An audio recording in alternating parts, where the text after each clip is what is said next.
Selamat pagi, siang, malam semuanya. Perkenalkan nama saya Aditya Walang Pratama dan kali ini saya akan membahas tugas saya yaitu ujian akhir semester SBD. Jadi bisa dilihat di sini di soalnya saya disuruh untuk membuat project sistem basis data dengan topik bebas yang meliputi satu, gunakan nama database sesuai dengan NIM saya NIM masing-masing. Yang kedua, disuruh untuk membuat manajemen user. Yang ketiga, menggunakan if dan case statement. Yang keempat, membuat manajemen transaksi. Yang kelima, membuat administrasi base data. Yang keenam, ada constraint-nya. Baik, di sini saya menggunakan topik yaitu studi kasus manajemen transaksi penjualan buku. Kita mulai dulu dari yang nomor satu, yakni saya membuat user baru dengan nama Adit dan passwordnya saya set 12345 gitu. Di sini saya coba untuk masuk terlebih dahulu, apakah udah tercreate atau belum. Saya coba masuk dan ternyata sudah bisa, tapi database kita baru berisi information schema yang merupakan default. Kenapa? Karena ini user baru, jadi nggak punya akses terhadap database-database yang saya buat. Maka dari itu, saya masuk ke MySQL dan nge-grant semua privilege ke user ini, agar user admin itu bisa mengambil dan mengelola semua database yang sudah saya pernah buat, yang ada di database saya. Oke, jadi di sini saya sudah membuat manajemen user dan gunakan nama dengan database Anda. Saya di sini sudah menggunakan database dengan nama saya, yakni A11 2022 14148. Jadi poin 1 dan poin 2 sudah selesai. Selanjutnya, karena saya menggunakan studi kasusnya penjualan buku, saya membuat tabel buku dan juga tabel customer untuk menyimpan data buku dan data customer. Di sini tabel buku dan ini insertnya. Di buku ada book ID, tipenya integer, primary key, dan auto increment. Terus ada title, tipenya varchar, dan nggak boleh null. Author pun demikian. Dan price desimal dengan 2. Jadi ada ada dua angka setelah titik dan ada stok gitu. Di sini saya coba insert seperti ini. Dan ini untuk tabel customer, ada customer ID, ada nama customer, ada email, ada phone, dan sex atau jenis kelaminnya. Tipenya char 1. Ini saya contoh pengimplementasiannya, saya insert customer-nya ada 3 seperti ini. Selanjutnya saya membuat table transactions dan juga transaction details. Untuk apa? Table transactions itu untuk menyimpan transaksi penjualan nanti, dan transaction detail ini untuk detailsnya dari transaksi yang mau kita lakukan nanti. Lebih seperti itu. Selanjutnya saya membuat prosedur sell books di sini sebagai manajemen transaksinya. Jadi di Shellbooks ini ketika mau dipanggil harus memasukkan 3, yaitu customer ID, integer, book ID, integer, dan juga kuantitinya integer. Gitu. Ketika dipanggil harus memasukkan 3 parameter tadi. Kita mulai bikin, saya mau declare langsung ada berapa ya? 4 variabel, namanya total price, tipenya desimal, book price, desimal juga, stok, current stock, stok sekarang, integer, dan juga discount. Itu adalah 4 variabel yang saya deklarasikan terlebih dahulu. Itu saya buat terlebih dahulu. Kita start transaksinya, kita mengambil data berupa stok dan harganya atau price-nya dari tabel buku. Dan kita jadikan stoknya menjadi current stock dan price-nya menjadi book price. Namanya kita ubah jadi ini. Diambil dari book ID-nya sama dengan book ID yang ditulis ketika memanggil prosedur ini. Selanjutnya, ada if else statement. Di sini if current stock, stok sekarang yang diambil dari tabel buku, di sini lebih kecil daripada quantity, yang artinya jumlahnya lebih kecil dari quantity yang ingin dibeli. Quantity diambil dari prosedur ketika di call, dimasukin. Ketika itu lebih kecil, artinya kita rollback atau kita gagalkan karena nggak ada stoknya kan. Kita gagalkan dan rollback jadi nggak masuk ke database. Dan SQL akan ngirim sinyal SQL state 45.000 yang artinya gagal dan kita set message text-nya insufficient stock atau stoknya tidak ada. atau kurang seperti itu. Else, berarti jika karena stoknya mencukupi dari kuantiti yang diinginkan, maka kita hitung dulu nih total price-nya berapa. Total price-nya diambil dari kuantiti yang dimasukin ada berapa mau dibeli, dikali dengan book price-nya tadi yang di sini, dari tabel buku. Seperti itu. Setelah itu kita set diskonnya menggunakan case statement.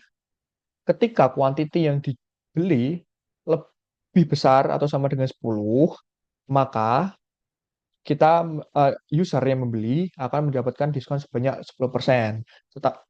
Dan jika kuantitinya lebih besar atau sama dengan 5, tapi tidak lebih besar daripada 10, maka mendapatkan diskon 5%. Else, atau selain itu, selain dari kuantitinya kurang dari 5, maka nggak dapat diskon sama sekali gitu. Setelah itu, total price tadi yang didapat dari kuantiti dikali book price tadi, kita kurangi dengan diskonnya, sesuai dengan kuantitinya tadi kan. Setelah itu, data-datanya diinsert ke tabel transaksi sesuai dengan customer ID-nya. Values customer ID ini diambil dari customer ID ketika di call. Di sini, diambil di situ. Setelah itu, kita mau mendapatkan transaction ID yang terakhir. Kenapa? Karena ketika kita mau melihat transaksinya, nanti yang dimunculkan hanya transaksi saat itu yang sedang terjadi. Jadi yang terakhir saja. Last insert ID, seperti itu. Terus habis itu saya menyimpan rincian transaksinya. Saya masukin ke tabel yang tadi kita buat, namanya transaction details, yang berisi transaction ID-nya apa, book ID-nya berapa, apa, kuantitinya berapa, dan total price-nya berapa. Diambilnya dari mana? Transaction ID diambil dari yang last ID ini, transaksi terakhir. Book ID diambil dari ketika nge-call tadi yang di atas ini yang harus masukin. Kuantitinya juga diambil dari situ dan total price diambil dari sini yang sudah kita kurangin sama diskon. Setelah itu, saya ingin mengupdate bukunya, stok buku yang berada di table books. Kita ngeset stoknya. Stoknya dikurangi dengan kuantiti yang dibeli saat itu. Gitu. Di mana book ID-nya penyesuaian sama book ID yang dimasukin ketika nge-call sell books tadi. Jika semuanya berhasil, maka kita commit tadi dan data otomatis masuk ke tabel transaction tadi dan transaction details gitu. Terus saya ingin menampilkan, yang ingin saya tampilkan adalah transaksi ID-nya, customer ID-nya, book ID, jumlah beli, harga satuan, total harga, dan diskon terpakai. Diambil dari yang sudah kita siapkan tadi, ada transaction ID, customer ID yang harus diinputkan, book ID yang harus diinputkan juga, quantity juga, book price-nya berapa, diambil dari book ID-nya tadi, dan juga total price-nya berapa setelah dikurangi diskon, dan ada diskon itu sendiri.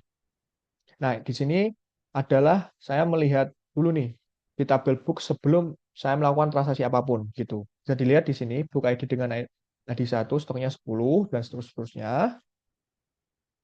Setelah itu saya coba call yang tadi yang udah kita buat tadi, manajemen transaksi udah kita buat tadi. Kita coba nih call sell books. Kita harus masukin tiga, ada customer ID-nya berapa, book ID-nya berapa, quantity yang ingin dibeli berapa. Misal saya di sini user atau customer dengan ID 1 ingin membeli buku dengan ID 1 dengan jumlah 7, maka akan berhasil seperti ini. Transaksi details akan muncul. Tadi ada transaksi ID, customer, book, jumlah beli, harga satuan.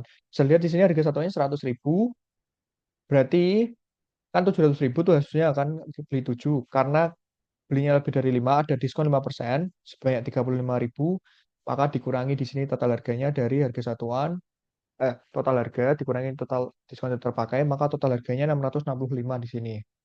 Yang kedua, saya mencoba nih sell books. Lagi saya coba panggil customer dengan ID 1 ingin membeli buku dengan ID kedua. Buku dengan ID yang kedua, jumlahnya stoknya ada 5. Sedangkan di sini dia ingin membeli 7. Maka kan tidak mencukupi stoknya. Muncullah ini SQL error-nya, insufficient stock atau stoknya tidak ada gitu, kurang. Terus saya coba lihat apakah updatean stoknya udah berhasil atau belum. Di sini seperti yang dilihat, karena yang pertama ini berhasil, sebelumnya jumlahnya kan ada 10 nih di sini. Kita beli 7, maka stoknya tinggal 3. Jadi sudah berhasil. Jadi tadi Buat gunakan if dan case statement dan manajemen transaksi sudah kita gunakan. Ini manajemen transaksinya sudah saya buat prosedurnya dan ini if else dan case statementnya sudah ada semua. Selanjutnya kita ada 2 poin yang belum, ini administrasi basis data dan juga constraint. Yang pertama saya ngebuat constraint-nya terlebih dahulu. Saya alter table customer dan menambahkan constraint atau batasan berupa unique email. Ya, diambil dari email ini, field email. Jadi ketika ada customer ingin insert data baru, emailnya harus berbeda dengan email-email yang sudah ada di database sebelumnya. Yang kedua, constraint saya buat di customer juga, sex checks atau kelamin ceknya. Di tabel itu atau di field itu hanya boleh memasukkan dua, antara M atau F. Ketika memasukkan yang lain, misal memasukkan M, memasukkan P atau yang lain, maka akan ditolak. Ini adalah contoh saya membuatnya atau contoh penerapannya. Ketika saya ingin memasukkan user baru, customer baru, name beda, emailnya sama, karena di data sebelumnya udah ada berkoxml@gmail.com, fontnya beda, dan kelaminnya sudah benar, M di sini. Maka akan ditolak. Kenapa?